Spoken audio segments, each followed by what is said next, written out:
ਸ੍ਰੀ ਵਾਹਿਗੁਰੂ ਸਾਹਿਬ JIO. Bilawal ਮਹੱਲਾ ਪੰਜਵਾ। ਬੰਧਨ ਕੱਟੈ ਸੋ ਪ੍ਰਭੂ ਜਾ ਕੈ ਕਲ ਹਾਥ। ਅਵਰ ਕਰਮ ਨਹੀਂ ਛੂਟਿਆ ਰੱਖੋ ਹਰਿ ਨਾਥ। ਬੰਧਨ ਕੱਟੈ ਸੋ ਪ੍ਰਭੂ। ਵਾਹਿਗੁਰੂ ਜੀ ਕਾ ਖਾਲਸਾ ਵਾਹਿਗੁਰੂ ਜੀ ਕੀ ਫਤਿਹ।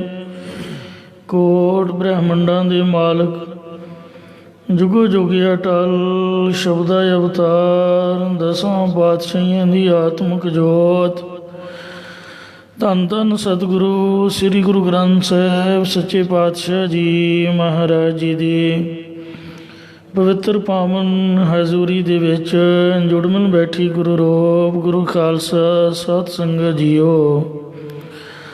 ਆਓ ਬੜੇ ਪਿਆਰ ਯਾਰ ਸਤਿਕਾਰ ਦੇ ਨਾਲ ਅੰਮ੍ਰਿਤ ਬਾਣੀ ਹਰ ਹਰ ਤੇਰੀ ਸੁਣ ਸੁਣ ਹੋਵੇ ਪਰਮ ਗਤ ਮੇਰੀ। ਜਲਨ ਬੁਝੀ ਸੀਤਲ ਹੋਏ ਮਨੁਆ ਸਤਿਗੁਰ ਕਾ ਦਰਸ਼ਨ ਪਾਏ ਜੀਓ। ਸਤਿਗੁਰਾਂ ਦੀ ਪਵਿੱਤਰ ਅੰਮ੍ਰਿਤ ਬਾਣੀ ਦੀ ਕਥਾ ਵਿਚਾਰ ਵੇਖਿਆ ਸੋ ਸਰਵਣ ਕਰਕੇ ਲਾਹ ਪ੍ਰਾਪਤ ਕਰੋ ਜੀ। ਇੱਕ ਵਾਰ ਉਚਾਰਨ ਕਰੋ ਸਤਨਾਮ ਸ੍ਰੀ ਵਾਹਿਗੁਰੂ ਜੀ। ਸਤਨਾਮ ਸ੍ਰੀ ਵਾਹਿਗੁਰੂ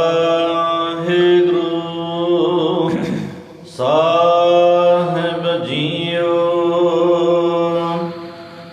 ਬਿਲਾਵਲ ਮਹੱਲਾ ਪੰਜਵਾ।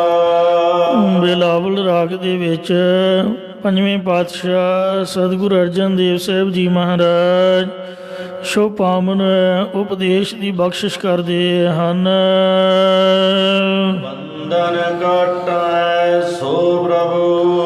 ਉਹ ਜੋ ਪਰਮਾਤਮਾ ਹੈ ਉਹੀ ਸਾਰੇ ਕਰਤਾ ਭੋਗਤਾ ਦੇ ਬੰਧਨ ਹੰਗਤਾ ਮਮਤਾ ਆਦਿਕਾਂ ਦੇ ਬੰਧਨ ਜੰਜਾਲਾਂ ਨੂੰ ਕੱਟਣ ਵਾਲਾ ਹੈ।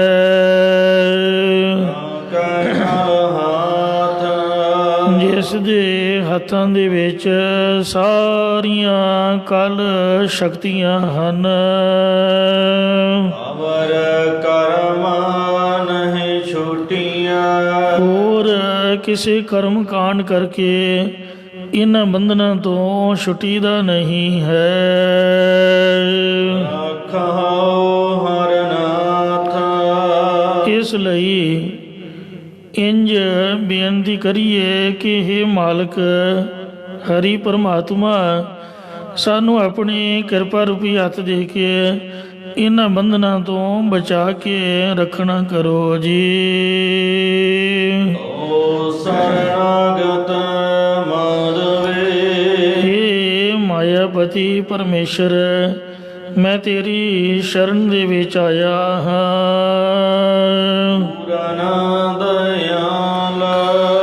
ਤੂੰ ਸਭ ਥਾਵਾਂ ਦੇ ਵਿੱਚ ਵਿਆਪਕ ਅਤੇ ਦਿਆਲੂ ਹੈ ਪੂਰਨ ਦਿਆਲੂ ਹੈ।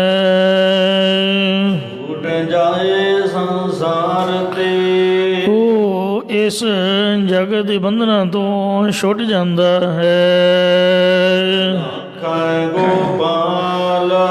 ਹੇ ਪ੍ਰਿਥਵੀ ਦੇ ਮਾਲਕ ਪਰਮਾਤਮਾ ਜਿਸ ਨੂੰ ਤੂੰ ਆਪਣਾ ਕਿਰਪਾ ਰੂਪੀ ਹੱਥ ਦੇ ਕੇ ਰੱਖ ਲੈਂਦਾ ਹੈ ਉਹ ਜਗਤ ਦੇ ਬੰਧਨਾਂ ਤੋਂ ਛੁੱਟ ਜਾਂਦਾ ਹੈ।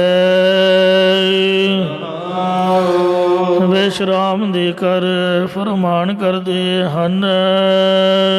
ਆਸਾ ਪਰਮ ਵਿਕਾਰ ਮੋਹ। ਜੋ ਪਦਾਰਥਾਂ ਦੀ ਆਸਾ ਇੱਛਾ ਹੈ 5 ਪ੍ਰਕਾਰ ਦਾ ਭਰਮ ਹੈ। ਕਾਮ ਕ੍ਰੋਧ ਲੋਭ ਇਤਿਆਦਿਕ ਵਿਕਾਰ ਅਤੇ ਮੋਹ ਜੋ ਸਨੇਹ ਹੈ। ਮਹਿ ਲੋਭਨਾ ਇਹਨਾਂ ਦੇ ਵਿੱਚ ਲੁਭਾਈ ਮਨ ਹੋਇਆ ਫਿਰਦਾ ਹੈ। ਝੂਠ ਸਮਗਰੀ ਮਨ ਵਸੀ ਇਹ ਸੰਸਾਰ ਦੀ ਜੋ ਝੂਠੀ ਸਮੱਗਰੀ ਰਚਨਾ ਹੈ, ਚੀਜ਼ ਹੈ, ਵਸਤ ਹੈ, ਇਹ ਜੀਵ ਦੇ ਮਨ ਹਿਰਦੇ ਵਿੱਚ ਵਸੀ ਹੋਈ ਹੈ। ਪਾਰ ਬ੍ਰਹਮ ਨ ਜਾਣਾ ਇਹਨੇ ਪੁੰਨਾਂ ਦੇ ਪਾਪਾਂ ਤੋਂ ਪਰੇ ਪਰਮੇਸ਼ਰ ਨੂੰ ਗੁਰਾਂ ਦੁਆਰਾ ਜਾਣਿਆ ਨਹੀਂ ਹੈ।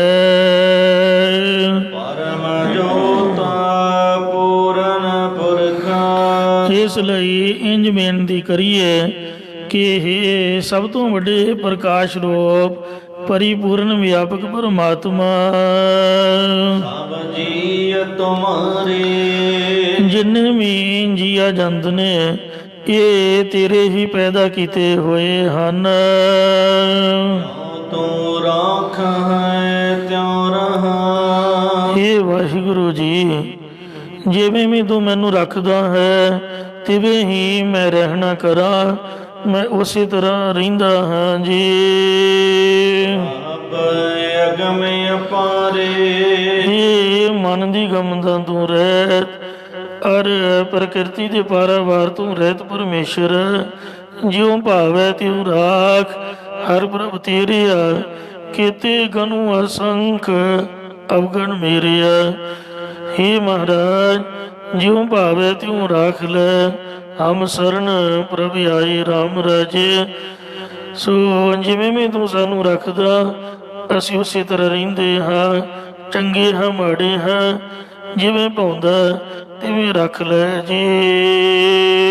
ਕਰਨ ਕਾਰਨ ਸਮਰੱਥ ਪ੍ਰਭ ਇਹ ਸਾਰੇ ਕਾਰਨਾਂ ਨੂੰ ਕਰਨ ਵਾਲੇ ਜਾਂ ਕਰਨ ਵਾਲੇ ਤੇ ਕਾਰਨ ਰੂਪ ਸਰਬ ਸ਼ਕਤੀਮਾਨ ਪਰਮੇਸ਼ਰ ਜੀ। ਇਹ ਆਪਣਾ ਸਾਨੂੰ ਕਿਰਪਾ ਕਰਕੇ ਆਪ ਦਾ ਨਾਮ ਦੇਣਾ ਕਰੋ ਜੀ।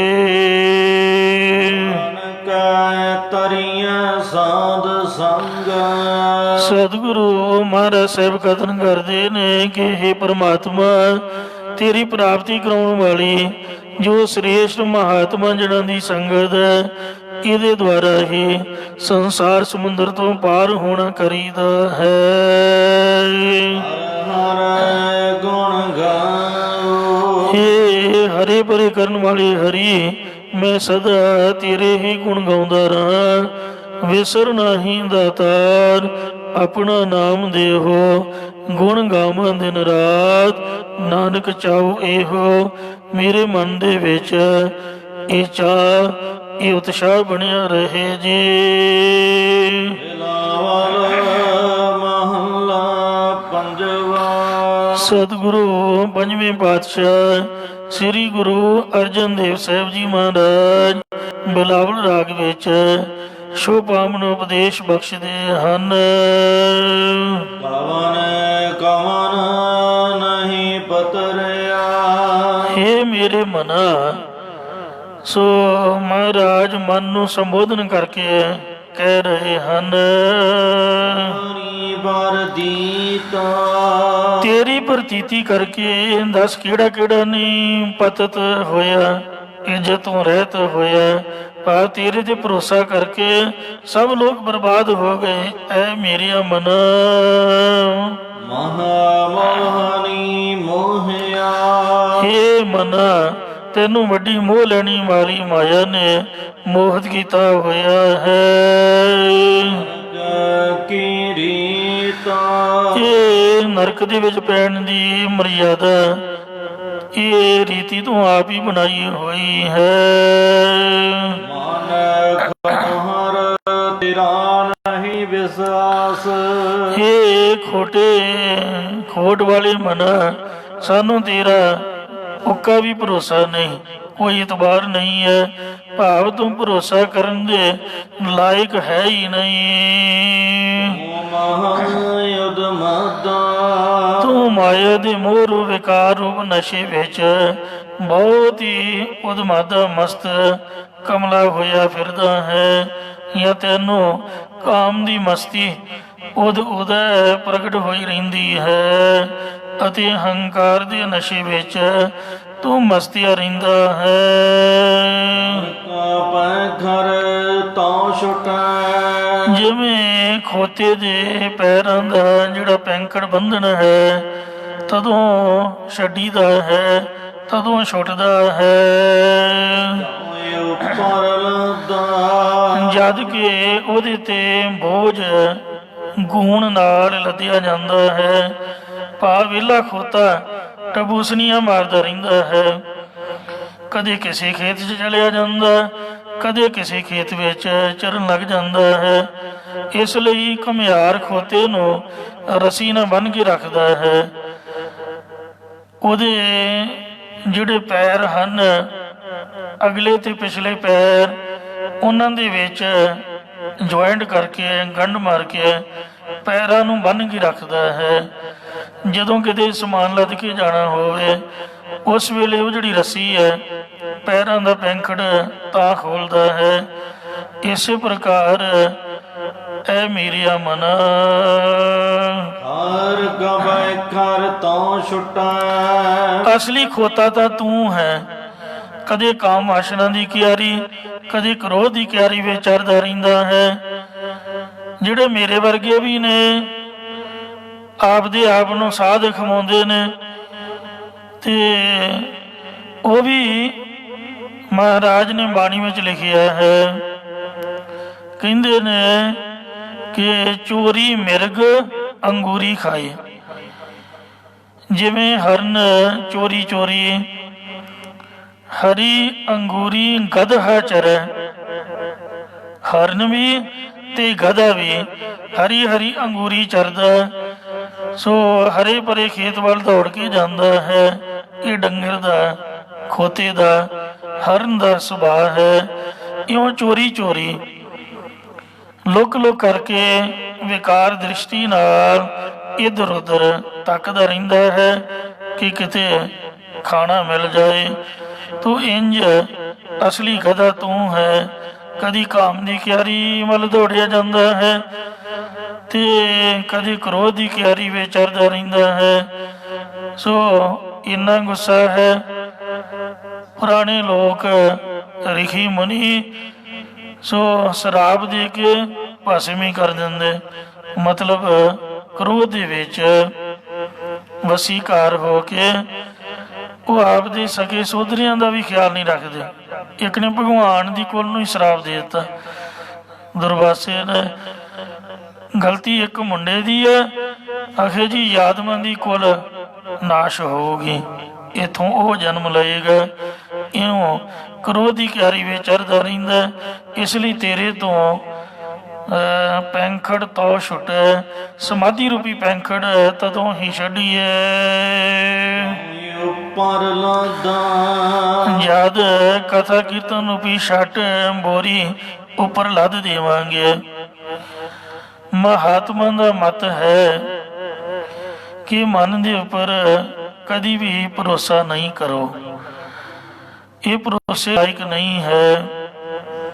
ਜਿਵੇਂ ਕਿਸੇ ਸੰਤ ਨੇ ਡੱਡੂ ਨੂੰ ਪੀਸ ਕੇ ਆਪਦੀ ਆਸਨ ਥੱਲੇ ਰੱਖ ਲਿਆ ਸੀ, ਪੁੜੀ ਬਣਾ ਕੇ, ਤੇ ਬਾਰਿਸ਼ ਪਈ ਤੋਂ ਉਹ ਪੀਸੇ ਹੋਏ ਡੱਡੂ ਦੇ ਵਿੱਚੋਂ ਨਿੱਕੀਆਂ ਨਿੱਕੀਆਂ ਡੱਡੀਆਂ ਉਤਪਨ ਹੋ ਕੇ ਭੱਜਣ ਲੱਗ ਪਈਆਂ। ਕਦੀ ਤੂਰ ਕੋਠੇ ਤੇ ਭਾਵੇਂ 5ਵੀਂ 6ਵੀਂ ਮੰਜ਼ਲ ਦਾ ਟੈਂਕੀ ਵਾਲਾ ਵੀ ਕੋਠਾ ਹੋਵੇ, ਸਾਉਣ ਭਾਦਰੋਂ ਆਦਿਕ ਦੇ ਦਿਨਾਂ ਦੇ ਵਿੱਚ ਜਦ ਬਾਰਿਸ਼ ਪੈਂਦੀ ਹੈ, ਨਿੱਕੀਆਂ ਨਿੱਕੀਆਂ ਡੱਡੀਆਂ ਉੱਤੇ ਤੁਰਦੀਆਂ ਦੇਖੀਆਂ ਜਾ ਸਕਦੀਆਂ ਨੇ। ਪਤਾ ਨਹੀਂ ਉੱਪਰੋਂ ਡਿੱਗਦੀਆਂ ਹਨ, ਪਤਾ ਨਹੀਂ ਪਾਣੀ ਦੇ ਵਿੱਚੋਂ ਕਿੱਥੋਂ ਆ ਜਾਂਦੀਆਂ। ਜਿੱਥੇ ਵੀ ਪਾਣੀ ਖੜਦਾ ਹੈ ਡੱਡੀ ਉੱਥੇ ਹੀ ਪੈਦਾ ਹੋ ਜਾਂਦੀ ਹੈ। ਇੱਕੋ ਇੱਕ ਮਾਨ ਸਰੋਵਰ ਹੈ, ਜਿਹਦੀ ਇਹ ਨਿਸ਼ਾਨੀ ਹੈ ਕਿ ਨਾ ਤਾਂ ਉੱਥੇ ਕਾਂ ਤੁਸੀਂ ਦੇਖੋਗੇ, ਨਾ ਹੀ ਡੱਡੂ ਨੂੰ ਬੋਲਦਾ ਦੇਖੋਗੇ। ਇਸੇ ਤਰ੍ਹਾਂ ਜਿਹੜੇ ਗੁਰੂ ਘਰਾਂ ਦੇ ਸਰੋਵਰ ਹਨ, ਖਾਸ ਕਰਕੇ ਰਾਮਦਾਸ ਸਰੋਵਰ ਨਾਤੇ ਸਭ ਉਤਰੇ ਪਾਪ ਕਮਾਤੇ, ਅੰਮ੍ਰਿਤ ਸਰੋਵਰ ਦੀ ਇਹ ਨਿਸ਼ਾਨੀ ਹੈ। ਪਾਣੀ ਭਾਵੇਂ ਨਹਿਰ ਦਾ ਹੀ ਪੈਂਦਾ ਹੈ, ਉਹੀ ਨਹਿਰ ਜਿਹਦੇ ਡੱਡੀਆਂ ਮੱਛੀਆਂ, ਕੱਛੂ ਕੰਮੇ, ਅਨੇਕਾਂ ਜੀਵ ਜੰਤੂ ਹੁੰਦੇ, ਪਰ ਜਦੋਂ ਸਰੋਵਰ 'ਚ ਆ ਕੇ ਪੈ ਜਾਂਦਾ, ਬਾਣੀ ਸੁਣਦਾ ਹੈ ਤਾਂ ਅੰਮ੍ਰਿਤ ਬਣ ਜਾਂਦਾ। ਅੰਮ੍ਰਿਤ ਸਰੋਵਰ ਦੀ ਨਿਸ਼ਾਨੀ ਹੈ ਕਿ ਉੱਥੇ ਡੱਡੀ ਆਦਿਕ ਡੱਡੂ ਨਹੀਂ ਬੋਲੇਗਾ, ਕਾਂ ਦੀ ਉੱਥੇ ਸਮਾਈ ਨਹੀਂ ਹੈ। ਹੰਸ ਤੇ ਸੋਹਣੇ ਸੁੰਦਰ ਪੰਛੀ, ਮੱਛੀਆਂ ਵੀ ਅਰਦਾਸ ਦੇ ਵਿੱਚ ਖੜੀਆਂ ਤੁਹਾਨੂੰ ਦਿਖਾਈ ਦੇਣਗੀਆਂ। ਤਾਂ ਇਸ ਵਾਸਤੇ ਇਹ ਜਿਹੜਾ ਮਨ ਹੈ ਇਹ ਡੱਡੂ ਦੀ ਤਰ੍ਹਾਂ ਹੈ, ਜਿੰਨਾ ਮਰਜ਼ੀ ਉਹਨੂੰ ਮਾਰਿਆ ਹੋਵੇ, ਪਰ ਫਿਰ ਵੀ ਕੋਈ ਸੰਗਤ ਰੂਪ ਵਰਖਾ ਪੈਣ ਦੋ, ਇਹ ਫਿਰ ਹਰਿਆ ਭਰਿਆ ਹੋ ਜਾਂਦਾ। ਪਤਾ ਨਹੀਂ ਕਿਹੜੇ ਵੇਲੇ ਇਹਨੇ ਆਪ ਦਾ ਸੁਭਾਅ ਬਦਲ ਲੈਣਾ ਹੈ। ਇਸ ਵਾਸਤੇ ਮਹਾਂਪੁਰਖਾਂ ਦਾ ਮਤ ਹੈ ਕਿ ਇਹਨੂੰ ਕੰਮ ਦੇ ਵਿੱਚ ਲਾਈ ਰੱਖਣਾ ਚਾਹੀਦਾ ਹੈ। ਸਾਰ ਕੁਤਾਬਲੀ ਇੱਕ ਛੋਟਾ ਜਿਹਾ ਗ੍ਰੰਥ ਹੈ, ਜਿਸ ਦੇ 15 ਅਧਿਆਏ ਹਨ। ਉਹਦਾ ਜੋ ਕਰਤਾ ਹੈ ਕਵੀ ਹਰਦਿਆਲ, ਉਹਨੇ ਲਿਖਿਆ ਹੈ ਕਿ ਕੈ ਸਰੂਪ ਧਿਆਨ ਲਾਵੇ, ਕੈ ਸਰੂਪ ਗੀਤ ਗਾਵੇ। ਜਾਂ ਤਾਂ ਸਰੂਪ ਦੇ ਵਿੱਚ ਧਿਆਨ ਲਾ ਕੇ ਸਮਾਧੀ ਜੋੜੇ, ਜਾਂ ਸਮਾਧੀ ਤੋਂ ਉਥਾਨ ਹੋਵੇ ਤਾਂ ਫਿਰ ਸਰੂਪ ਦੇ ਗੁਣ ਗਾਵੇ। ਕਹਿਣ ਤੋਂ ਭਾਵ ਇਹ ਹੈ, ਸਾਡੇ ਗੁਰੂ ਸਾਹਿਬਾਨਾਂ ਨੇ ਇਸੇ ਵਾਸਤੇ ਸਾਨੂੰ ਗੁਰਦੁਆਰੇ ਦੇ ਦਰਸ਼ਨ ਕਰਾਏ ਨੇ ਕਿ ਭਾਈ ਗੁਰਦੁਆਰਾ ਕਦੀ ਵੀ ਕਿਸੇ ਵੀ ਕੀਮਤ 'ਤੇ ਨਾ ਛੱਡੋ। ਕਬੀਰ ਸਮੁੰਦ ਨਾ ਛੋੜੀਐ, ਇਹ ਸਮੁੰਦਰ ਦੀ ਤਰ੍ਹਾਂ ਹੈ। ਕਬੀਰ ਸਮੁੰਦ ਨਾ ਛੋੜੀਐ, ਜੋ ਅਤ ਖਾਰੋ ਹੋਏ। ਸਮੁੰਦਰ ਭਾਵੇਂ ਖਾਰਾ ਵੀ ਹੋਵੇ ਤਾਂ ਵੀ ਨਾ ਛੱਡੋ, ਕਿਉਂਕਿ ਪੋਖਰ ਪੋਖਰ ਢੂੰਡ ਤੇ ਭਲੋ ਨਾ ਕਹਿ ਹੈ ਕੋਏ।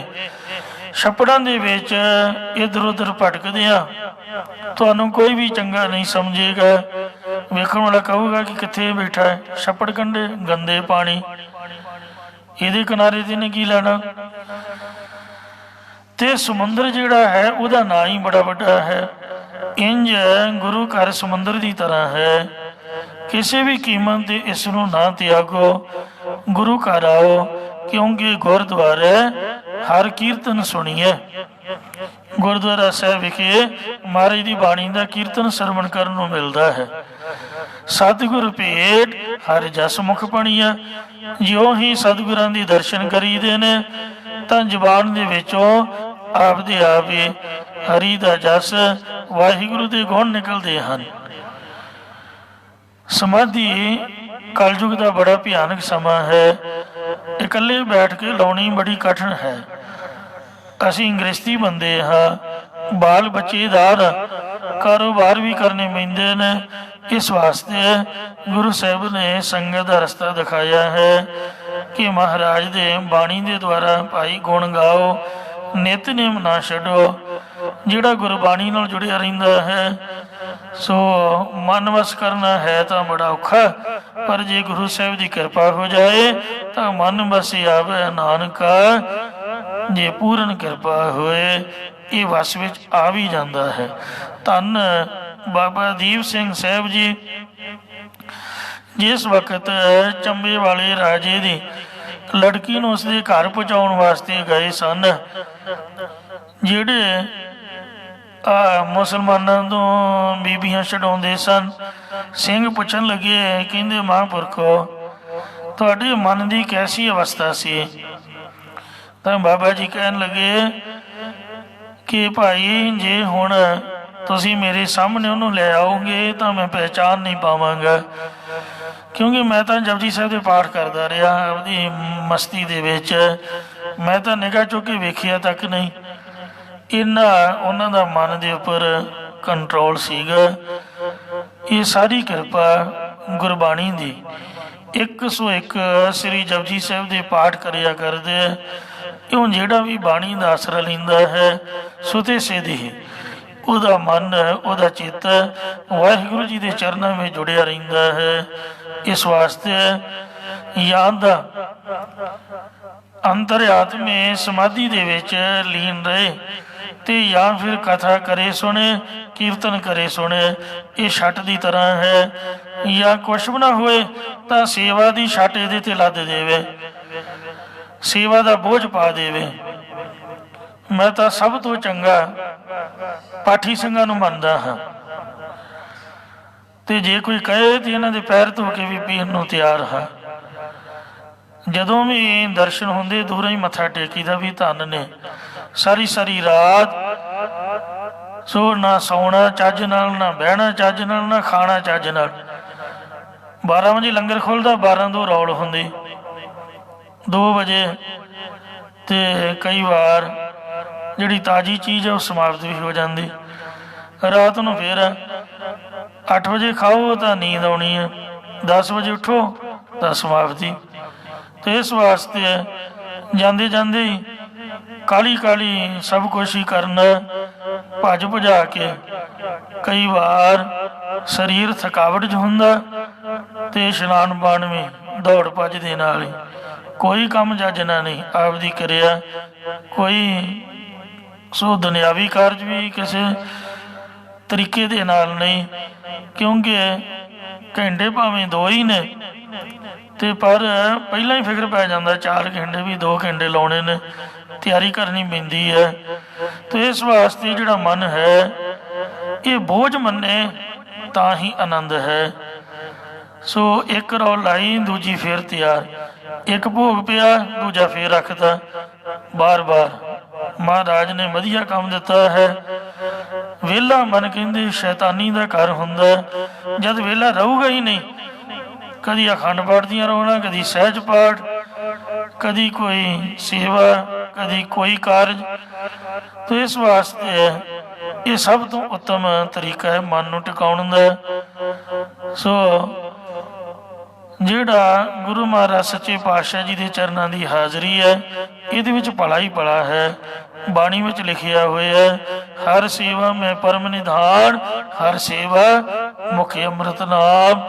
ਹਰੀ ਦੀ ਸੇਵਾ ਦੇ ਵਿੱਚ ਹੀ ਸਭ ਤੋਂ ਵੱਡੇ ਖਜ਼ਾਨੇ ਨੇ, ਤੇ ਹਰੀ ਦੀ ਸੇਵਾ ਦੇ ਵਿੱਚ ਹੀ ਜਿਹੜਾ ਮਹਾਰਾਜ ਦਾ ਅੰਮ੍ਰਿਤ ਵਰਗਾ ਨਾਮ ਹੈ ਇਹ ਮੁਖ ਤੋਂ ਨਿਕਲਦਾ ਹੈ।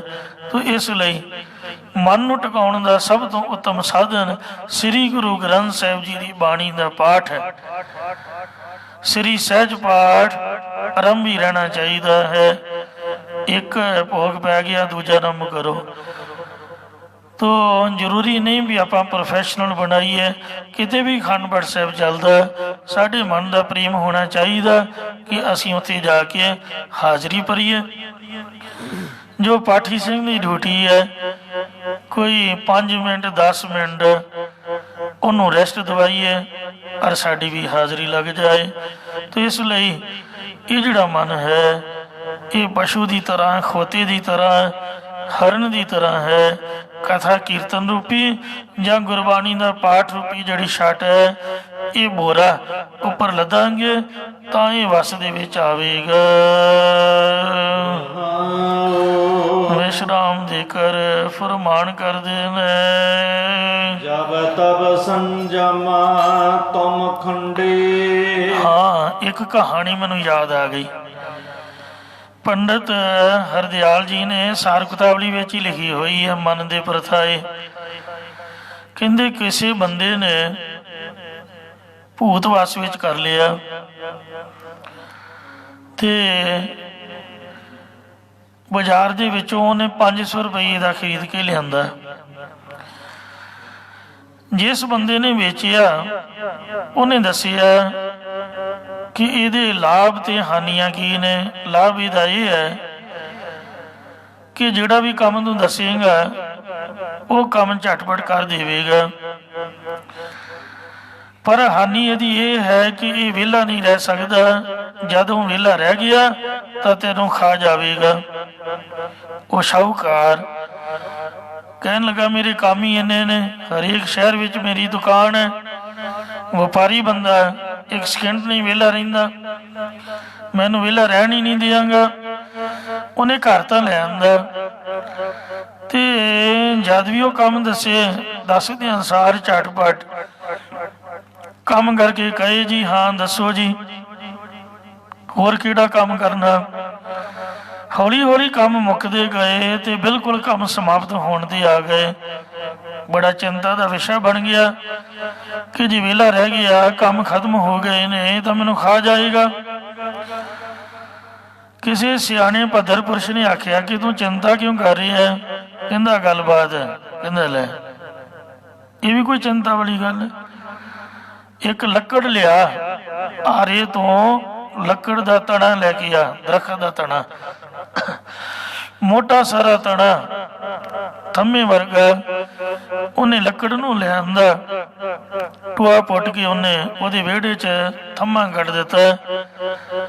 ਕਹਿਣ ਲੱਗਾ ਵੀ ਜਦ ਵੀ ਇਹ ਵਿਹਲਾ ਹੋ ਜਾਏ ਤਾਂ ਤੈਨੂੰ ਪੁੱਛੇ ਵੀ ਕੀ ਕੰਮ ਹੈ ਤਾਂ ਤੂੰ ਕਹਿ ਦੇਈਂ ਵੀ ਇਹਦੇ ਤੇ ਚੜੀ ਚੱਲ ਤੇ ਉਤਰੀ ਚੱਲ, ਇਹ ਕੰਮ ਉਹਨੂੰ ਦੇ ਦੇਈਂ।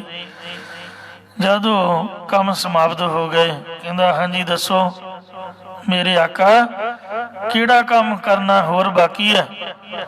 ਕਹਿਣ ਲੱਗਾ, ਉਹ ਥੰਮਾ ਦਿਖਦਾ ਹੀ ਉਹ, ਇਹ ਤੇ ਚੜੀ ਜਾ ਤੇ ਉਤਰੀ ਜਾ, ਚੜੀ ਜਾ ਤੇ ਉਤਰੀ ਜਾ। ਨਾ ਕੰਮ ਮੁੱਕੇ ਤੇ ਨਾ ਖੇੜਾ ਛੁੱਟਿਆ। ਉਹ ਇੰਝ ਹੀ ਕਰਨ ਲੱਗ ਪਿਆ। ਆਖਿਰ ਉਹ ਹੰਭ ਗਿਆ, ਉਹਦੇ ਪੈਰੀਂ ਪੈ ਗਿਆ। ਕਹਿਣ ਲੱਗਾ ਕਿ ਮੈਨੂੰ ਇਹਦੇ ਤੋਂ ਛੁਟਕਾਰਾ ਕਰਾਓ, ਮੈਂ ਥੱਕ ਗਿਆ, ਜੋ ਤੁਸੀਂ ਕਹੋ ਮੈਂ ਕਰਨ ਨੂੰ ਤਿਆਰ ਹਾਂ, ਤੇ ਪਰ ਮੈਨੂੰ ਦੁਖੀ ਨਾ ਕਰੋ, ਮੈਂ ਤੁਹਾਨੂੰ ਕੁਝ ਨਹੀਂ ਕਹਿੰਦਾ। ਇਹ ਜਿਹੜੀਆਂ ਗੱਲਾਂ ਨੇ ਸੱਚੀਆਂ ਨਹੀਂ ਹੁੰਦੀਆਂ, ਇੱਕ ਸਮਝ ਲਓ ਸਟੋਰੀ ਹੈ, ਸਮਝਾਉਣ ਖਾਤਰ ਗ੍ਰੰਥਾਂ ਦੇ ਵਿੱਚ ਕਵੀਆਂ ਨੇ ਲਿਖੀ ਹੋਈ ਹੈ। ਦ੍ਰਿਸ਼ਟਾਂਤ ਮਾਤਰ ਦਾ ਦ੍ਰਿਸ਼ਟਾਂਤ, ਇਹ ਮਨ ਇਸ ਭੂਤ ਦੀ ਤਰ੍ਹਾਂ ਹੈ ਜਿਹੜਾ 500 ਰੁਪਈਆ ਦੇ ਕੇ ਖਰੀਦ ਕੇ ਘਰ ਲਿਆਂਦਾ, ਕੰਮ ਦੀ ਤਰ੍ਹਾਂ। ਸੋ ਇਹ ਹਮੇਸ਼ਾ ਬਿਜੀ ਰਹਿੰਦਾ ਹੈ, ਕਦੀ ਵਿਹਲਾ ਨਹੀਂ ਰਹਿ ਸਕਦਾ। ਜਦ ਵੀ ਵਿਹਲਾ ਰਹਿ ਜਾਊਗਾ ਤੇ ਇਨਸਾਨ ਨੂੰ ਖਾ ਜਾਏਗਾ। ਖਾਣ ਦਾ ਮਤਲਬ ਕੀ ਹੈ? ਕੋਈ ਨਾ ਕੋਈ ਗਲਤ ਗੱਲ ਸੋਚੇਗਾ, ਕੋਈ ਚੋਰੀ, ਕੋਈ ਯਾਰੀ, ਕੋਈ ਪੁੱਠਾ ਕੰਮ, ਲੜਾਈ ਝਗੜਾ। ਤੇ ਇਸ ਵਾਸਤੇ ਜੇ ਇਹਨੂੰ ਆਪਾਂ ਕੰਮ ਤੇ ਲਾਈ ਰੱਖਾਂਗੇ ਤਾਂ ਵਸ ਵਿੱਚ ਆ ਜਾਏਗਾ। ਸਭ ਤੋਂ ਉੱਤਮ ਕੰਮ ਮੈਂ ਪਹਿਲਾਂ ਵੀ ਬੇਨਤੀ ਕੀਤੀ ਹੈ, ਸ੍ਰੀ ਅਖੰਡ ਪਾਠ ਸਾਹਿਬ ਦੀਆਂ ਰੌਲਾਂ ਨੇ। ਮਹਾਂਪੁਰਖ ਸੰਤ ਗਿਆਨੀ ਕਰਤਾਰ ਸਿੰਘ ਜੀ ਖਾਲਸਾ ਪਿੰਡਾਂ ਵਾਲੇ ਬੜੇ ਸ਼ੌਂਕ ਨਾਲ ਜੇ ਪੁੱਛਣਾ ਵੀ ਰੌਲ ਕਿੰਨੇ ਵਜੇ ਲਾਉਣੀ, ਕਹਿੰਦੇ 12 ਤੋਂ 2। ਤੇ ਪਾਠੀ ਨੂੰ ਕਹਿਣਾ ਵੀ 5 ਮਿੰਟ ਮੈਨੂੰ ਮਾਫ ਕਰੀ, 5 ਮਿੰਟਾਂ ਦੇ ਵਿੱਚ ਹੀ ਪਾਣੀ ਪਾ ਕੇ ਸਰੀਰ ਤੇ ਨਹਾ ਕੇ ਫਿਰ 2 ਵਜੇ ਤੱਕ ਪਾਠ ਕਰਨਾ, ਫਿਰ ਮਹਾਂਪੁਰਖਾਂ ਦੀ ਸੇਵਾ ਦੇ ਵਿੱਚ ਚਲੇ ਜਾਣਾ। ਤੋ ਇੰਝ ਬਿਜ਼ੀ ਰਹਿਣ ਦਾ ਸਭ ਤੋਂ ਵਧੀਆ ਤਰੀਕਾ ਇਹ ਹੈ, ਜਾਂ ਸਹਿਜ ਪਾਠ ਜਾਂ ਮਹਾਂਪੁਰਖ ਕਾਰ ਸੇਵਾ ਵਾਲੇ, ਹੋਰ ਨਹੀਂ ਕੁਛ। ਉਹਨਾਂ ਕਹਿਣਾ ਰੋੜੀ ਕੁੱਟੀ ਜਾਓ। ਆਪਾਂ ਗੁਰੂ ਕੇ ਬਾਗ ਜਾਂਦੇ ਹੁੰਦੇ, ਉਹਨਾਂ ਬੋਰੀਆਂ ਫੜਾ ਦੇਣੀਆਂ ਛੋਟੀਆਂ ਛੋਟੀਆਂ, ਨਾਲ ਰੇਤ ਫੜਾ ਦੇਣੀ, ਕਹਿਣਾ ਸਰੀਆ ਮਾਂਜੀ ਜਾਓ। ਹੁਣ ਇੰਨਾ ਸਰੀਆ ਲੈਂਟਰ ਦਾ, ਨਾ ਉਹ ਮਾਂਜਿਆ ਜਾਏ ਨਾ ਖੜਾ ਛੁੱਟੇ, ਕੁਛ ਵੀ ਨਾ ਹੋਣਾ, ਕਹਿਣਾ ਸਰੀਆ ਮਾਂਜੋ। ਇੱਧਰੋਂ ਰੋੜੇ ਚੁੱਕੋ ਦੇ ਉੱਧਰ ਸੁੱਟ ਦਿਓ, ਉੱਧਰੋਂ ਚੁੱਕੋ ਦੇ ਇੱਧਰ ਸੁੱਟ ਦਿਓ। ਬਸ ਵਿਹਲੇ ਨਹੀਂ ਰਹਿਣਾ, ਬੈਨ ਨਹੀਂ ਦੇਣਾ, ਕਹਿਣਾ ਲੱਗੇ ਰਹੋ। ਇਹ ਉਹਨਾਂ ਦਾ ਤਰੀਕਾ ਹੈ।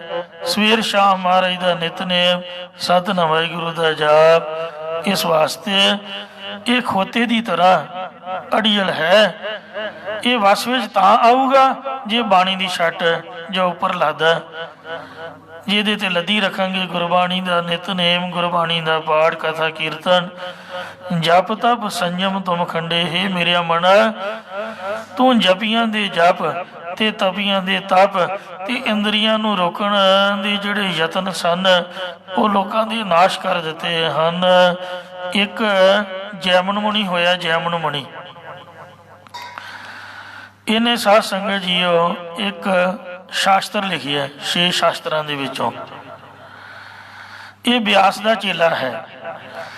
ਇੱਕ ਦਿਨ ਬਿਆਸ ਨੂੰ ਕਹਿਣ ਲੱਗਾ, ਹੇ ਗੁਰੂ ਜੀ, ਕਹਿੰਦਾ ਦੱਸ ਭਾਈ। ਕਹਿੰਦਾ ਜੀ ਮੈਂ ਮਨ ਜਿੱਤ ਲਿਆ। ਕਹਿੰਦਾ ਜਾ ਚੁੱਪ ਕਰਕੇ ਬਹਿ ਜਾ, ਚੁੱਪ ਕਰਕੇ ਬਹਿ ਜਾ, ਰੌਲਾ ਨਹੀਂ ਪਾਈਦਾ। ਕਹਿੰਦਾ ਜੀ ਨਹੀਂ, ਮੈਂ ਮਨ ਜਿੱਤ ਲਿਆ।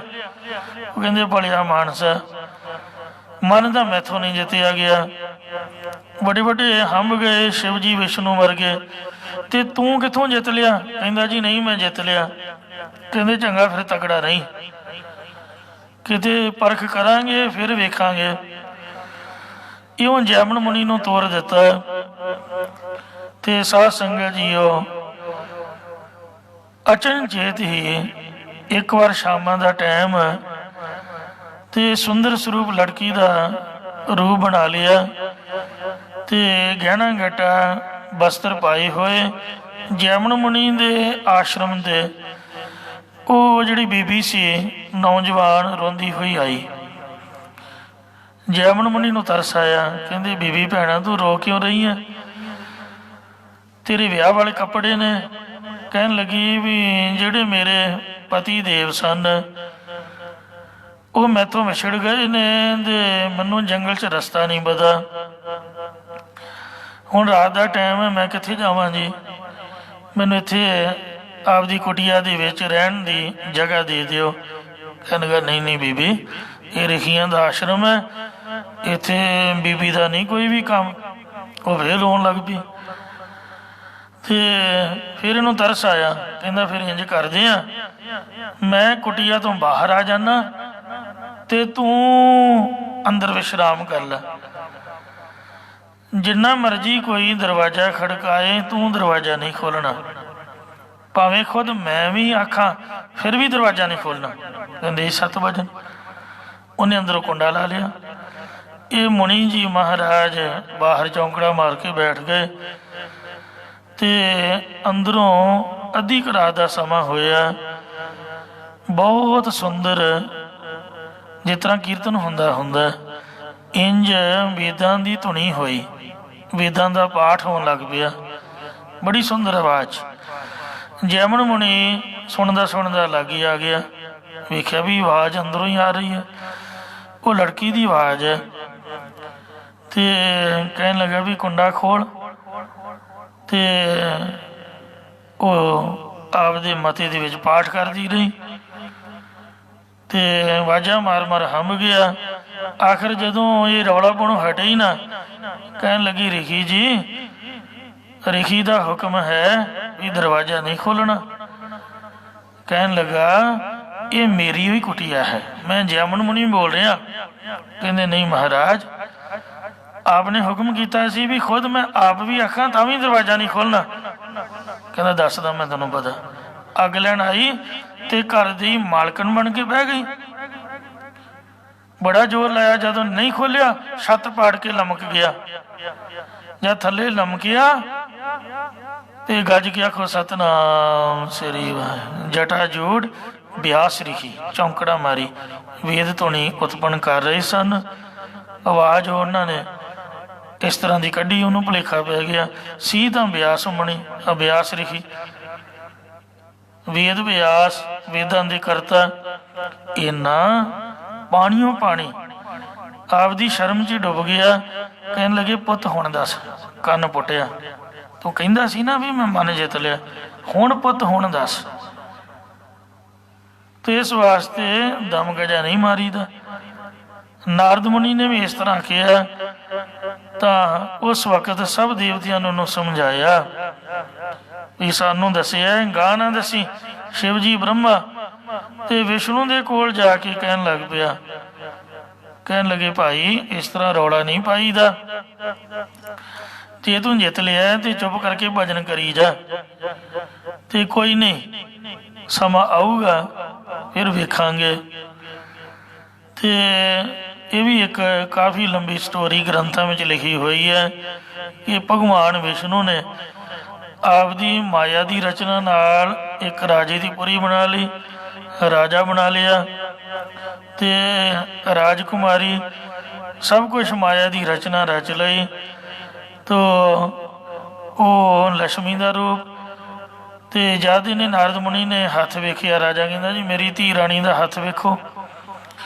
ਉਹਦੇ ਹੱਥ 'ਤੇ ਲਿਖਿਆ ਹੋਇਆ ਸੀਗਾ, ਲక్ష్ਮੀ ਦਾ ਸੀ ਵੀ ਭਗਵਾਨ ਵਿਸ਼ਨੂੰ ਨਾਲ ਇਹਦਾ ਆਨੰਦ ਕਾਰਜ ਵਿਆਹ ਹੋਵੇਗਾ। ਇਹਨੇ ਸਾਧ ਸੰਗਤ ਜੀ ਉਹ ਦੱਸਣ ਤੋਂ ਅੰਗਰੇਜ਼ ਕੀਤਾ ਅਤੇ ਉਹ ਬਹਾਨਾ ਜਿਹਾ ਲਾ ਕੇ ਤੁਰ ਗਿਆ। ਜਦ ਉਹਨੇ ਸਵੰਬਰ ਰਚਿਆ, ਇਹ ਵਿਸ਼ਨੂੰ ਨੂੰ ਜਾ ਕੇ ਕਹਿਣ ਲੱਗਾ ਮਹਾਰਾਜ ਮੈਨੂੰ ਹਰ ਦਾ ਰੂਪ ਦਿਓ, ਹਰ ਨਾਂ ਵਿਸ਼ਨੂੰ ਦਾ ਵੀ ਆ। ਉਹਨੇ ਬਾਂਦਰ ਦਾ ਮੂੰਹ ਲਾਤਾ, ਅਤੇ ਜਦੋਂ ਰਾਜਕੁਮਾਰਿਆਂ ਦੀ ਲੈਣ ਲੱਗੀ ਅਤੇ ਜੈਮਾਲਾ ਪਾਉਣੀ ਸੀਗੀ, ਇਹਦੇ ਮੂੰਹ ਵੱਲ ਵੇਖ ਕੇ ਅਤੇ ਉਹ ਜਿਹੜੀ ਲੜਕੀ ਰਾਜਕੁਮਾਰੀ ਸੀ ਅੱਗੇ ਨੂੰ ਲੰਘ ਗਈ। ਇਹਨੇ ਮਾਰੀ ਛਾਲ, ਅਗਲੇ ਪਾਸੇ ਲੈਣ 'ਚ ਫੇਰ ਲੱਗ ਗਿਆ। ਸਾਰੇ ਰਾਜਕੁਮਾਰ ਵੇਖ ਕੇ ਹੱਸ ਪਏ, ਕਹਿਣ ਲੱਗੇ ਹੱਸਦੇ ਕਿਉਂ? ਕਹਿੰਦੇ ਆਪਣਾ ਬੂਥਾ ਵੇਖਿਆ ਹੀ ਉਹ, ਜਾ ਕੇ ਪਾਣੀ 'ਚ ਮੂੰਹ ਵੇਖ, ਬਾਂਦਰ ਮੂੰਹ ਨਾ ਹੋਵੇ ਤਾਂ। ਉਹ ਲੜਕੀ ਵੀ ਹੱਸ ਪਈ, ਮਖੌਲ ਹੋ ਗਿਆ। ਕਹਿੰਦਾ ਮੇਰੇ ਮੂੰਹ ਨੂੰ ਕੀ ਹੋਇਆ? ਕਹਿੰਦਾ ਵੇਖ ਤਾਂ ਸਹੀ। ਜਦ ਨਦੀ ਵਿੱਚ ਜਾ ਕੇ ਮੂੰਹ ਵੇਖਿਆ ਅਤੇ ਉਹ ਸੱਚਮੁੱਚ ਹੀ ਬਾਂਦਰ ਦਾ ਮੂੰਹ ਸੀਗਾ। ਕਹਿਣ ਲੱਗਾ ਉਹ ਇਹ ਤਾਂ ਭਗਵਾਨ ਨੇ ਧੋਖਾ ਕੀਤਾ। ਅਤੇ ਜਿਸ ਵਕਤ ਇੰਜ ਕੀਤਾ ਅਤੇ ਮੁੜ ਕੇ ਇਹਨੇ ਵੇਖਿਆ ਨਾ ਤਾਂ ਉੱਥੇ ਕੋਈ ਮਾਇਆ ਨਗਰੀ ਅਤੇ ਨਾ ਹੀ ਕੋਈ ਰਾਜਾ ਅਤੇ ਨਾ ਹੀ ਰਾਜਕੁਮਾਰੀ। ਅਤੇ ਬਾਅਦ ਦੇ ਵਿੱਚ ਇਹਨੇ ਸ਼ਰਾਪ ਦੇ ਦਿੱਤਾ ਵੀ ਤੂੰ ਰਿਸ਼ੀਆਂ ਦੇ ਨਾਲ ਮੁਨੀਆਂ ਦੇ ਨਾਲ ਮਖੌਲ ਕੀਤਾ, ਮੇਰੀ ਖਿੱਲੀ ਉੱਡੀ ਹੈ ਅਤੇ ਤੂੰ ਮੈਨੂੰ ਬਾਂਦਰ ਦਾ ਮੂੰਹ ਲਾਇਆ। ਰੱਬ ਕਰੇ ਜਦੋਂ ਕਿਤੇ ਤੈਨੂੰ ਮੁਸ਼ਕਿਲ ਪੈ ਜਾਏ ਅਤੇ ਇਹੀ ਮੂੰਹ ਵਾਲੇ ਤੇਰੀ ਸਹਾਇਤਾ ਕਰਨਗੇ। ਸੋ ਹਨੂੰਮਾਨ ਜੀ ਨੇ ਸੀਤਾ ਜੀ ਦੀ ਖਬਰ ਲਿਆਂਦੀ, ਉਹ ਰੋਵੇ ਰਾਮ ਨਿਕਾਲਾ ਭਇਆ। ਬਾਣੀ ਦਾ ਇਹ ਫੈਸਲਾ ਹੈ ਕਿ ਰਾਮ ਜੀ ਵੈਰਾਗ ਵਿੱਚ ਆ ਗਏ ਸਨ। ਹਨੂੰਮਾਨ ਨੇ ਖਬਰ ਲਿਆਂਦੀ ਅਤੇ ਬਾਂਦਰਾਂ ਦੀ ਫੌਜ ਹੀ ਨਾਲ ਲੈ ਕੇ ਉਹਨਾਂ ਰਾਮ ਨਾਲ ਯੁੱਧ ਕੀਤਾ ਸੀਗਾ। ਸੋ ਭਗਵਾਨ ਨੇ ਉਸ ਸ਼ਰਾਪ ਨੂੰ ਅਸੈਪਟ ਕੀਤਾ। ਤੋ ਇੰਝ ਇਹ ਜਿਹੜਾ ਮਨ ਹੈ ਇਹਦਾ ਕੋਈ ਭਰੋਸਾ ਨਹੀਂ। ਸੋ ਸ਼ਿਵ ਜੀ ਮਹਾਰਾਜ ਵੀ ਮੋਹਣੀ ਅਵਤਾਰ ਵੇਲੇ ਬਹੁਤ ਜ਼ਿਆਦਾ ਘਬਰਾ ਗਏ ਸੀਗੇ। ਇਸ ਵਾਸਤੇ ਬੜੀ ਬੁਰੀ ਅਵਸਥਾ, ਬੜੀ ਹਾਲਤ ਉਹਨਾਂ ਦੀ ਬੁਰੀ ਹੋਈ। ਇਉਂ ਮਹਾਰਾਜ ਕਹਿੰਦੇ ਨੇ ਇਹ ਖੋਤੇ ਦੀ ਤਰ੍ਹਾਂ ਭਾਈ, ਇਹਦਾ ਪੈਂਖੜ ਕਦੀ ਵੀ ਨਹੀਂ ਛੱਡਣਾ ਚਾਹੀਦਾ। ਛੱਡੋ ਉਦੋਂ ਜਦੋਂ ਇਹਨੂੰ ਗੁਰੂ ਦੀ ਹਜ਼ੂਰੀ ਵਿੱਚ ਬਾਣੀ ਦੀ ਛੱਟ ਉੱਤੇ ਲੱਦ ਦਿਓ। ਕਥਾ ਕੀਰਤਨ ਸੰਗਤ ਦਾ ਬੋਝ ਇਹਦੇ 'ਤੇ ਪਾਈ ਰੱਖੋ। ਜਬ ਤਬ ਸੰਜਮ ਤਮ ਖੰਡੇ, ਤੂੰ ਵੱਡੇ ਵੱਡੇ ਜਪੀਆਂ ਦੇ ਜਪ, ਤਪੀਆਂ ਦੇ ਤਪ। ਸੋ ਜੈਮਨ ਮੁਨੀ ਵਰਗੇ, ਨਾਰਦ ਮੁਨੀ ਵਰਗੇ, ਜੋ ਜਾਤੀ ਰਿਸ਼ੀ ਵਰਗੇ, ਇਸ ਤਰ੍ਹਾਂ ਸ੍ਰਿੰਗੀ ਰਿਸ਼ੀ ਵਰਗੇ, ਸੌਰਵ ਰਿਸ਼ੀ ਵਰਗੇ, ਜਿਨ੍ਹਾਂ ਕਦੀ ਸੰਸਾਰ ਦੇ ਦਰਸ਼ਨ ਹੀ ਨਹੀਂ ਸਨ ਕੀਤੇ, ਉਹਨਾਂ ਨੂੰ ਪਤਾ ਹੀ ਨਹੀਂ ਵੀ ਇਸਤਰੀ ਜਾਤ ਕੀ ਆ, ਉਹਨਾਂ ਨੂੰ ਵੀ ਤੂੰ ਡੇਗ ਲਿਆ। ਇੰਦਰੀਆਂ ਦੇ ਰੋਕਣ ਦੇ ਯਤਨ ਵਾਲੇ ਵੀ ਨਾਸ਼ ਕਰ ਦਿੱਤੇ। ਜਮ ਕੇ ਦੁੱਖ ਡਾਂਡ, ਇਸ ਕਰਕੇ ਤੂੰ ਜੀਵ ਜਮਾਂ ਦੇ ਦੁੱਖ ਤੇ ਡੰਡੇ ਸਹਾਰਦਾ ਹੈ। ਤੈਨੂੰ ਜਮਾਂ ਦੇ ਡੰਡਿਆਂ ਦਾ ਦੁੱਖ ਸਹਾਰਨਾ ਪੈਂਦਾ ਹੈ। ਕਹਿੰਦੇ ਨੇ ਕਿ ਮਨ ਕੇ ਮਤੇ ਮਰ ਗਏ ਕਾਜੀ ਮੁੱਲਾ ਸੇਖ, ਮਨ ਕੇ ਮਾਰੇ ਮਰ ਗਏ ਕਾਜੀ ਮੁੱਲਾ ਸੇਖ। ਅਤੇ ਮਨ ਕੇ ਮਤੇ ਨਾ ਲੱਗੀ ਹੈ, ਇਹ ਮਨ ਦੇ ਆਖੇ ਨਹੀਂ ਲੱਗਣਾ ਚਾਹੀਦਾ।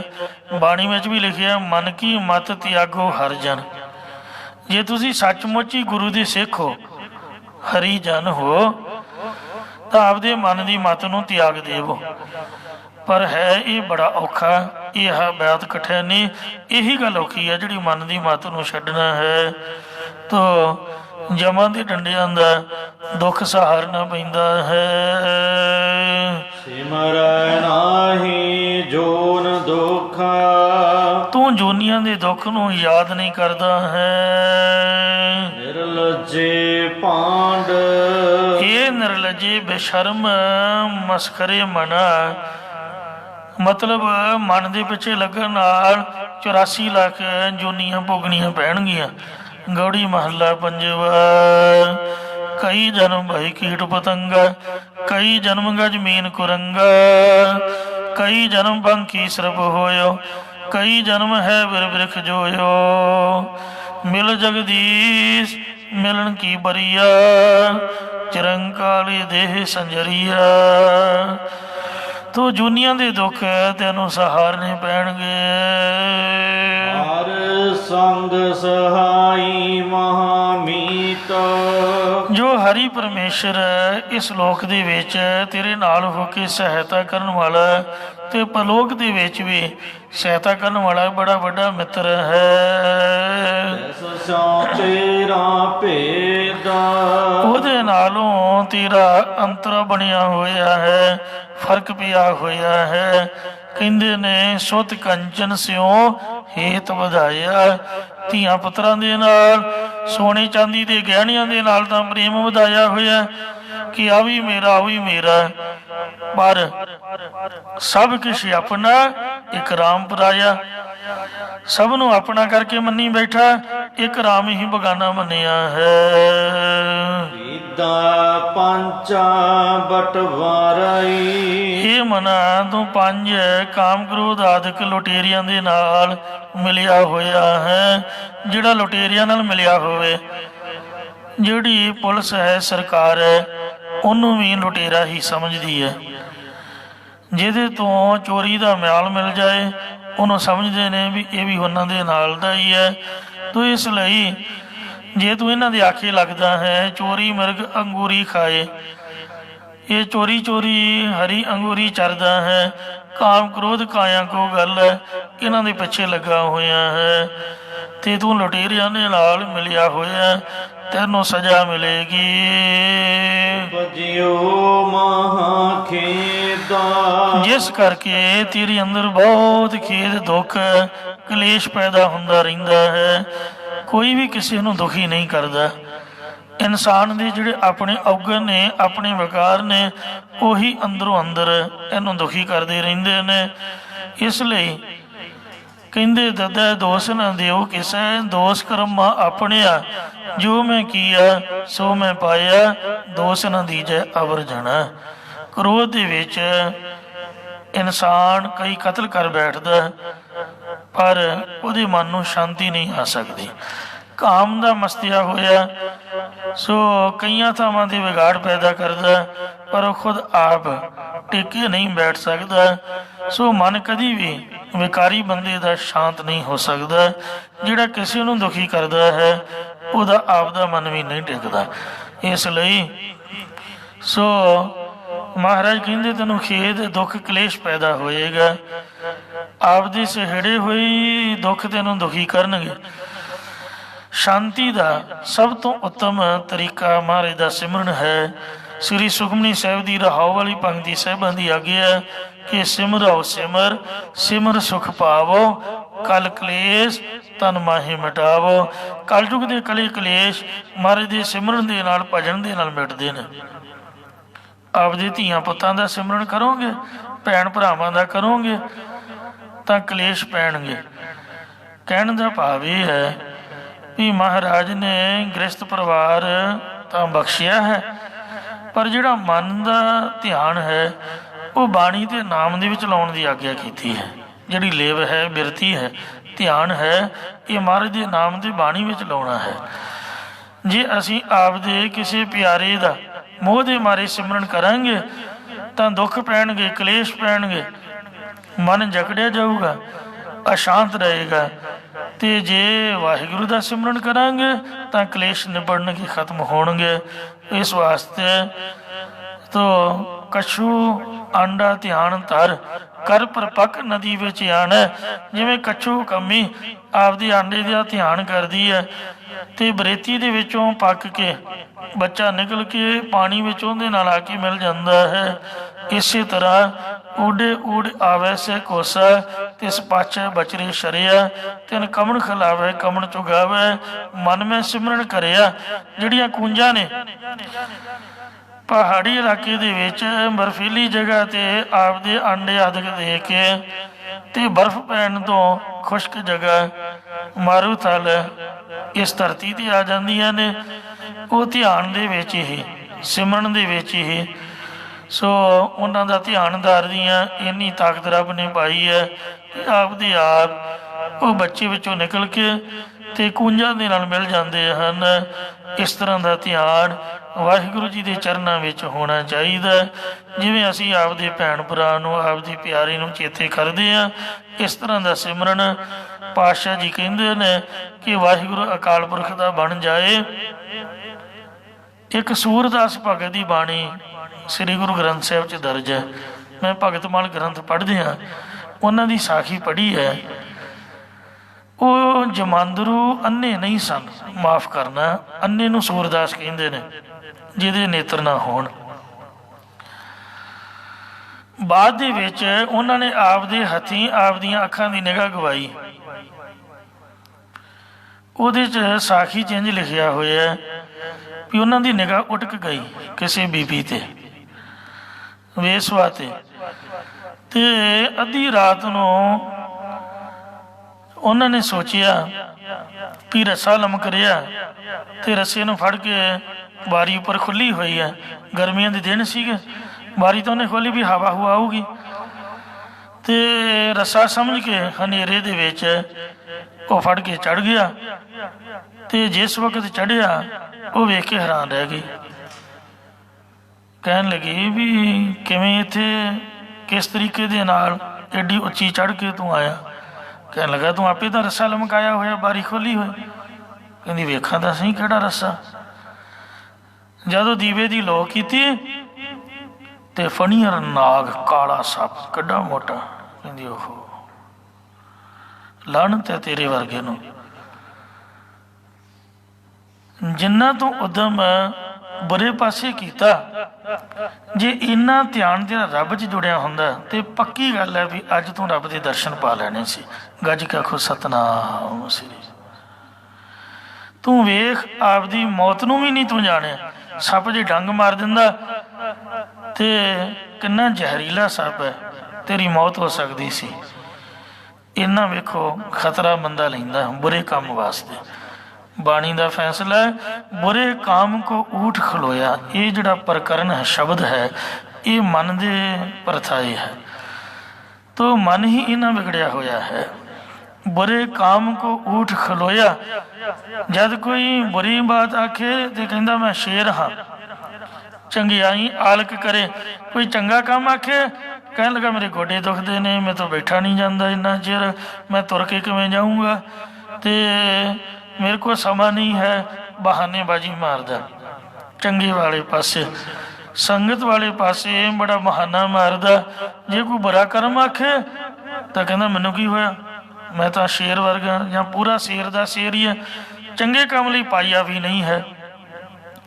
ਚੰਗਿਆਈ ਆਲਕ ਕਰੇ। ਆਲਕ ਨਾਮ ਹੈ ਆਲਸ ਦਾ। ਮੈਨੂੰ ਤਾਂ ਨੀਂਦਰ ਆ ਰਹੀ ਹੈ ਜੀ, ਮੈਂ ਤਾਂ ਸੌਣਾ, ਮੁੜ ਕੇ ਕੰਮ ਦੇ ਜਾਣਾ। ਚੰਗਿਆਈ ਆਲਕ ਕਰੇ। ਤੇ ਜੇ ਪਾਰਟੀ ਆ ਤੇ ਰਾਤ ਦੇ 2-2 ਵਜੇ ਤੱਕ ਡੰਮ ਡੰਮ ਠਾ ਠਾ। ਤੂੰ ਆਪਦਾ ਟਾਈਮ ਦਾ ਬਰਬਾਦ ਕਰਨਾ, ਗਵਾਂਢੀਆਂ ਦੀ ਵੀ ਪਰੇਸ਼ਾਨੀ, ਸਾਰੇ ਪਿੰਡ ਨੂੰ ਚੁੱਕਣਾ ਲੈ ਲੈਣਾ, ਇੰਨਾ ਰੌਲਾ ਮਰ। ਤੇ ਆਹ ਗੁਰੂ ਘਰ ਦੇ ਸਪੀਕਰ ਅੱਜ ਮੈਂ ਵੇਖਿਆ ਵੀ ਬਾਹਰਲੇ ਬੰਦ ਨੇ, ਕਿਉਂਕਿ ਕਾਨੂੰਨ ਹੈ ਵੀ ਆਵਾਜ਼ ਤੁਹਾਡੀ ਅੰਦਰ ਹੀ ਰਹੇ। ਸ਼ਹਿਰ ਜੋ ਹੈ ਲੋਕ ਕੰਪਲੇਂਟ ਕਰ ਦਿੰਦੇ ਨੇ। ਤੋ ਆਪਦੇ ਵੱਲੋਂ ਭਾਵੇਂ ਜਿੰਨੀਆਂ ਮਰਜ਼ੀ ਆਵਾਜ਼ਾਂ ਕੋਈ, ਆ ਬਾਜ਼ਾਰ ਦੇ ਵਿੱਚ ਤੁਰ ਪਓ, ਤਰ੍ਹਾਂ ਤਰ੍ਹਾਂ ਦੀਆਂ ਆਵਾਜ਼ਾਂ ਕਰਨੀ ਪੈਣਗੀਆਂ। ਕੋਈ ਕਾਨੂੰਨ ਨਹੀਂ ਆਮ ਲੋਕਾਂ ਵਾਸਤੇ, ਚੰਗੇ ਪਾਸੇ ਦਾ ਕਾਨੂੰਨ ਹੈ। ਤੇ ਇਸ ਵਾਸਤੇ ਕਹਿੰਦੇ ਚੰਗਿਆਈ ਆਲਕ ਕਰੇ, ਬੁਰਿਆਈ ਹੋਏ ਸ਼ੇਰ, ਨਾਨਕ ਅੱਜ ਕੱਲ ਆਵਸੀ ਗਾਫਲ ਫਾਹੀ ਪੇਰ। ਅੱਜ ਜਾਂ ਕੱਲ੍ਹ ਤੇਰੀ ਮੌਤ ਨੇ ਆ ਜਾਣਾ ਹੀ। ਇਸ ਵਾਸਤੇ ਮੈਂ ਤੈਨੂੰ ਅਲਰਟ ਕਰਦਾ ਤੈਨੂੰ ਮੈਂ ਰੈੱਡ ਲਾਈਟ ਦਿਖਾਈ ਹੈ, ਜੇ ਤੂੰ ਆਪਦੀ ਬ੍ਰੇਕ ਨਹੀਂ ਲਾਏਗਾ, ਰੇਸ 'ਤੇ ਪੈਰ ਦਈ ਰੱਖੇਗਾ ਐਕਸੀਲੇਟਰ ਦੇ, ਤਾਂ ਜਿਸ ਤਰ੍ਹਾਂ ਦੀ ਰੈੱਡ ਲਾਈਟ ਹੈ ਇਸ ਤਰ੍ਹਾਂ ਦਾ ਖੂਨ ਤੇਰੇ 'ਚੋਂ ਨਿਕਲ ਸਕਦਾ। ਰੈੱਡ ਲਾਈਟ ਦਾ ਇਹ ਮਤਲਬ ਹੈ। ਗ੍ਰੀਨ ਦਾ ਭਾਵ ਹੈ ਵੀ ਮੂਵ। ਹੁਣ ਤੁਸੀਂ ਆਪਦੇ ਰਸਤੇ ਨੂੰ ਤੈਅ ਕਰ ਸਕਦੇ ਹੋ। ਤਾਂ ਗੁਰੂ ਸਾਹਿਬਾਨਾਂ ਨੇ ਜੋ 5 ਕਕਾਰ ਬਖਸ਼ੇ ਨੇ, ਇਹ ਬਾਉਂਡਰੀ ਲਾਈਨ ਦਿੱਤੀ ਹੈ।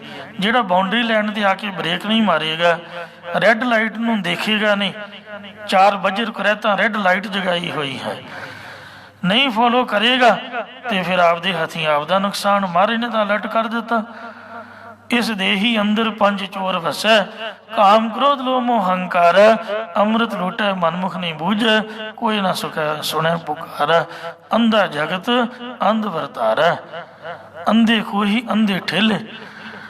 ਤੋ ਗੁਰੂ ਜਿਨ੍ਹਾਂ ਦੇ ਅੰਧਲੇ ਤੇ ਸਿੱਖ ਵੀ ਅੰਧੇ ਕਰਮ ਕਰੇ ਹਨ। ਇਸ ਵਾਸਤੇ ਭੇਡ ਚਾਲ ਦੀ ਤਰ੍ਹਾਂ ਆਮ ਕਿਸੇ ਦੇ ਮਗਰ ਲੱਗ ਕੇ ਤੇ ਆਪਦਾ ਜੀਵਨ ਖਤਮ ਕਰ ਬੈਠਣਾ ਕੋਈ ਚੰਗੀ ਬਾਤ ਨਹੀਂ। ਕਹਿੰਦੇ ਬੁਰੇ ਕਾਮ ਕੋ ਊਠ ਖਲੋਇਆ, ਨਾਮ ਕੀ ਬੇਲਾ ਪੈ ਪੈ ਸੋਇਆ, ਅਵਸਰ ਆਪਣਾ ਬੁਝੇ ਨਾ ਆਂਦਾ। ਭਗਤ ਸੂਰਦਾਸ ਦੀ ਮੈਂ ਸਾਖੀ ਆਪ ਨਾਲ ਸਾਂਝੀ ਕਰ ਰਿਹਾ ਸੀ। ਉਹਦੇ ਮਨ 'ਤੇ ਇੰਨਾ ਗਹਿਰਾ ਅਸਰ ਹੋਇਆ, ਇੰਨੀ ਡੂੰਘੀ ਸੱਟ ਵੱਜੀ, ਕਹਿਣ ਲੱਗਾ ਵੀ ਇਹ ਸਾਰਾ ਹੀ ਪੁਆੜਾ ਇਹਨਾਂ ਅੱਖਾਂ ਦਾ ਹੈ, ਇਹ ਅੱਖਾਂ ਹੀ ਨਹੀਂ ਮੈਂ ਰਹਿਣ ਦੇਣੀਆਂ।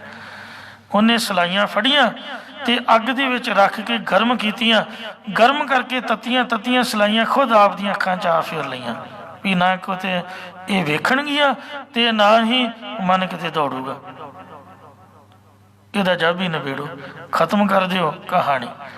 ਭਗਤ ਸੂਰਦਾਸ ਜੀ ਨੇ ਫੜ ਲਈ ਮਾੜਾ ਤੇ ਸਤਨਾਮ ਸ੍ਰੀ ਵਾਹਿਗੁਰੂ। ਵਾਹਿਗੁਰੂ ਵਾਹਿਗੁਰੂ ਵਾਹਿਗੁਰੂ ਵਾਹਿਗੁਰੂ ਵਾਹਿਗੁਰੂ ਵਾਹਿਗੁਰੂ ਵਾਹਿਗੁਰੂ ਵਾਹਿਗੁਰੂ ਵਾਹਿਗੁਰੂ ਵਾਹਿ ਸਾਰੇ ਜਪੋ ਵਾਹਿਗੁਰੂ ਵਾਹਿਗੁਰੂ ਵਾਹਿਗੁਰੂ ਵਾਹਿਗੁਰੂ ਵਾਹਿਗੁਰੂ ਵਾਹਿਗੁਰੂ ਵਾਹਿਗੁਰੂ ਵਾਹਿਗੁਰੂ ਵਾਹਿਗੁਰੂ ਵਾਹਿਗੁਰੂ ਵਾਹਿਗੁਰੂ ਵਾਹਿਗੁਰੂ ਵਾਹਿਗੁਰੂ। ਇੰਨਾ ਵਾਹਿਗੁਰੂ ਵਾਹਿਗੁਰੂ ਕੀਤਾ ਕਿ ਖੁਦ ਭਗਵਾਨ ਆਪ ਪ੍ਰਗਟ ਹੋ ਗਿਆ। ਕਿਰਪਾ ਦੀ ਨਿਗਾਹ ਪਾਈ, ਸਿਰ ਤੇ ਹੱਥ ਰੱਖਿਆ, ਕਹਿੰਦੇ ਅੱਖਾਂ ਖੋਲ ਭਾਈ, ਮੈਂ ਪਹੁੰਚ ਗਿਆ ਤੇ ਤੂੰ ਮੇਰੇ ਦਰਸ਼ਨ ਪਾ ਲੈ। ਜਿਹਦਾ ਧਿਆਨ ਕਰਦਾ ਸੀ ਅੱਖਾਂ ਖੋਲ ਲਈਆਂ, ਗੱਜ ਕੇ ਆਖੋ ਸਤਨਾਮ ਸ੍ਰੀ ਵਾਹਿਗੁਰੂ। ਦਿਸਣ ਲੱਗ ਪਿਆ, ਪ੍ਰਤੱਖ ਭਗਵਾਨ ਦੇ ਦਰਸ਼ਨ ਹੋਏ। ਕਹਿਣ ਲੱਗੇ ਮੰਗ ਭਗਤਾ, ਮੈਂ ਤੇਰੇ ਤੇ ਤੁਰਠਾ, ਕੋਈ ਤੇਰੀ ਡਿਮਾਂਡ ਹੋਵੇ, ਕੀ ਮੰਗ ਮੰਗਦਾ ਹੈ? ਕਹਿੰਦਾ ਮਹਾਰਾਜ, ਜਿਸ ਤਰ੍ਹਾਂ ਦੀਆਂ ਮੇਰੀਆਂ ਪਹਿਲਾਂ ਅੱਖਾਂ ਸਨ, ਖੁਦ ਮੈਂ ਆਪ ਅੰਨੀਆਂ ਕੀਤੀਆਂ, ਉਸੇ ਤਰ੍ਹਾਂ ਹੀ ਮੈਨੂੰ ਅੰਨਾ ਕਰ ਦੇ।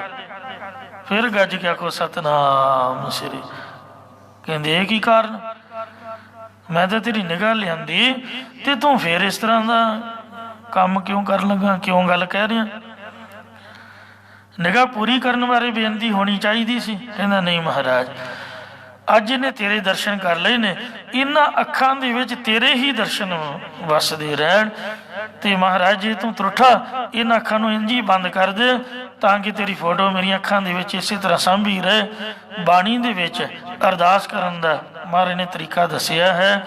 ਕਹਿੰਦੇ ਜੇ ਤੂੰ ਤੁਰਠਾ ਕਿਰਪਾ ਨਿਧਾਨ, ਨਾ ਦੂਜਾ ਵੇਖਾਲ, ਇਹ ਪਾਈ ਮੂੰਹ ਦਾਤੜੀ, ਨਿਤ ਹਿਰਦੈ ਰਖਾਂ ਸਮਾਨ। ਸੋ ਐਸੀ ਆਗਿਆ ਤਾਂ ਨਹੀਂ ਗੁਰੂ ਦੇ ਸਿੱਖ ਨੂੰ, ਪਰ ਗੁਰੂ ਪਿਆਰੀ ਸਾਧ ਸੰਗਤ ਜੀਓ, ਮਹਾਰਾਜ ਨੇ ਮਰਿਆਦਾ ਬਣਾਈ ਹੈ। ਜਿਵੇਂ ਅਸੀਂ ਆਪਦੇ ਘਰ ਦੇ ਵਿੱਚ ਸੁੱਖ ਸ਼ਾਂਤੀ ਦੇ ਨਾਲ ਰਹਿੰਦੇ ਹਾਂ, ਕਿੰਨਾ ਮਰਜੀ ਸੋ ਕੋਈ ਮਾੜੇ ਤੋਂ ਮਾੜਾ ਕਰਮ ਵਾਲਾ ਹੋਵੇ, ਆਪਦੇ ਘਰ ਵਿੱਚ ਉਹਦਾ ਮਨ ਸੱਚਾ ਸੱਚਾ ਰਹਿੰਦਾ। ਇੰਝ ਹੀ ਜੇ ਅਸੀਂ ਗੁਰੂ ਗੋਬਿੰਦ ਸਿੰਘ ਦੇ ਬੱਚੇ ਹਾਂ ਤੇ ਸੰਗਤ ਨੂੰ ਆਪਦਾ ਪਰਿਵਾਰ ਸਮਝ ਕੇ ਬਾਣੀ ਵਿੱਚ ਚਿੱਤ ਜੋੜੀਏ, ਕਿੰਨਾ ਚੰਗਾ ਹੋਵੇ। ਅੱਖਾਂ ਬੰਦ ਕਰਨ ਦੀ ਆਗਿਆ ਨਹੀਂ, ਪਰ ਤੇਰਾ ਰੂਪ ਨਾ ਪੇਖੈ, ਨੇਤਰ ਦਾ ਭਾਵ ਇਹ ਹੈ ਵੀ ਨਿਗਾਹ ਸਵੱਲੀ ਕਰੀਏ ਇਸ ਲਈ ਮਹਾਰਾਜ ਫਰਮਾਨ ਕਰਦੇ ਹਨ, ਨਾਨਕ ਤਿਨ ਸੰਤਨ ਸਰਨਾਗਤੀ। ਜਿਨ੍ਹਾਂ ਸੰਤਾਂ ਨੇ ਆਪ ਦੀ ਨਿਗਾਹ ਨੂੰ ਸਵੱਲਿਆਂ ਕੀਤਾ। ਬਾਬਾ ਬੁੱਢਣ ਸ਼ਾਹ ਦੀ ਸਮਾਧ ਕੀਰਤਪੁਰ ਸਾਹਿਬ, ਇਹਨਾਂ ਦੀਆਂ ਭਰਵੱਟੇ ਦੀਆਂ ਆਪਣਾ ਪਲਕਾਂ ਜਿਹੜੀਆਂ ਸਨ, ਭਰਵੱਟੇ ਸਨ, ਉਹ ਜਿਹੜੇ ਕੇਸ ਸਨ ਅੱਖਾਂ ਦੇ ਅੱਗੇ ਇੰਨੇ ਲੰਬੇ ਹੋ ਚੁੱਕੇ ਸੀ ਵੀ ਤਾਂ ਕਰਕੇ ਕੇਸਾਂ ਨੂੰ ਤੇ ਫਿਰ ਦਰਸ਼ਨ ਕਰਦੇ ਹੁੰਦੇ। ਗੁਰੂ ਨਾਨਕ ਸਾਹਿਬ ਦੇ ਦਰਸ਼ਨ ਪਾਏ। ਸ੍ਰੀ ਗੁਰੂ ਹਰਗੋਬਿੰਦ ਸਾਹਿਬ ਜੀ ਦੇ ਭਾਈ ਵੀਰ ਸਿੰਘ ਨੇ ਲਿਖਿਆ ਕਿ ਕਲਗੀਧਰ ਮਹਾਰਾਜ ਨੇ ਵੀ ਇਹਨਾਂ ਨੂੰ ਦਰਸ਼ਨ ਦਿੱਤੇ। ਐਸੇ ਮਹਾਂਪੁਰਖ ਜਿਨ੍ਹਾਂ ਆਪਦੀ ਨਿਗਾਹ ਨੂੰ ਹੀ ਬੰਨ੍ਹ ਲਿਆ ਸ਼ਬਦ ਦੇ ਵਿੱਚ। ਧੰਨ ਧੰਨ ਮਹਾਂਪੁਰਖ ਸੰਤ ਬਾਬਾ ਅਜੀਤ ਸਿੰਘ ਜੀ ਅੰਸਾਲੀ ਸਾਹਿਬ ਵਾਲੇ। ਨਾ ਤਾਂ ਮੈਂ ਕਦੀ ਉਹਨਾਂ ਨੂੰ ਬੋਲਦਿਆਂ ਸੁਣਿਆ, ਸਹੁੰ ਖਾਣ ਜਿੰਨਾ ਵੀ ਉਹਨਾਂ ਦਾ ਬੋਲ ਨਹੀਂ ਸੁਣਿਆ। ਇੰਨੀ ਵਾਰ ਦਰਸ਼ਨ ਹੋਏ, ਨਾ ਹੀ ਕਦੇ ਨਿਗਾਹ ਤਾਂ ਕਰਕੇ ਤੇ ਕਿਸੇ ਵੱਲ ਵੇਖਦਾ ਮੈਂ ਵੇਖਿਆ। ਸੋ ਮਹਾਂਪੁਰਖਾਂ ਦੀ ਐਸੀ ਨਿਗਾਹ ਹੁੰਦੀ ਹੈ, ਉਹ ਆਪਦੇ ਧਿਆਨ ਦੇ ਵਿੱਚ ਸੋ ਪ੍ਰਭੂ ਪਰਮਾਤਮਾ ਦੇ ਨਾਮ ਬਾਣੀ ਵਿੱਚ ਮਸਤ ਰਹਿੰਦੇ ਨੇ। ਐਸੇ ਮਹਾਂਪੁਰਖਾਂ ਦੇ ਮੈਂ ਚਰਨਾਂ ਦੀ ਸ਼ਰਨ ਦੇ ਵਿੱਚ ਹਾਂ, ਜਿਨ੍ਹਾਂ ਨੇ ਆਪ ਦਾ ਮਨ ਜਿਹੜਾ ਚਿੱਤ ਹੈ ਸਮਦਮ ਆਦਿਕ ਸਾਧਨਾ ਨਾਲ ਅਧੀਨ ਕੀਤਾ ਹੋਇਆ।